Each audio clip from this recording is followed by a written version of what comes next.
भारी भीड़ देखकर गदगद जेपी नड्डा साहब इस वक्त आ चुके हैं मंच पर। आपको बता दें, परिवर्तन यात्रा की शुरुआत उन्होंने कर दी है।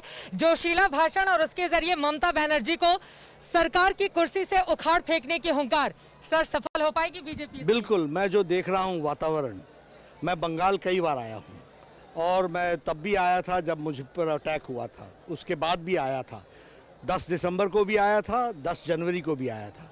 10 दिसंबर से 10 जनवरी में जो मैंने फ़र्क देखा और आज जो मैं फ़र्क देख रहा हूँ, स्पष्ट बंगाल की जनता ने मन बना लिया है।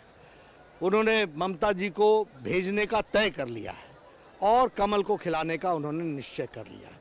विकास चाहती है बंगाल की जनता, ये उत्पीड़न से आज़ादी चाहती है, भ्रष्टाचार से मुक्ति चाहती है और मुख्य धारा में शामिल होकर के जो एस्पिरेशंस वो अन्य स्टेट में मोदी जी के नेतृत्व में देख रही है, वो बंगाल में भी उतारना चाहती है।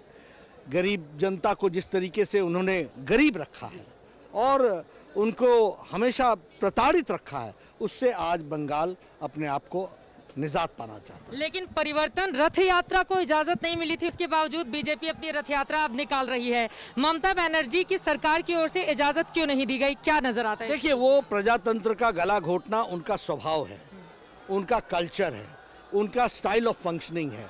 इसलिए विचार की लड़ाई लड़ने की न उनमें ताकत है, न ही सामर्थ्य है, न ही इच्छा शक्ति है। और हम विचार की लड़ाई से उनको परास्त कर चुके हैं।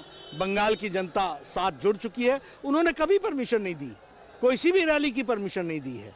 वो तो कभी चाहते नहीं है कि यहाँ पर टीएमसी छोड़ करके या उनकी आवाज़ सुन करके कोई और किसी और की आवाज़ आ सके। ऐसे में आप लोग कह रहे हैं, अगर ऐसा होता नहीं तो उन्होंने मेरे ऊपर अटैक क्यों किया था?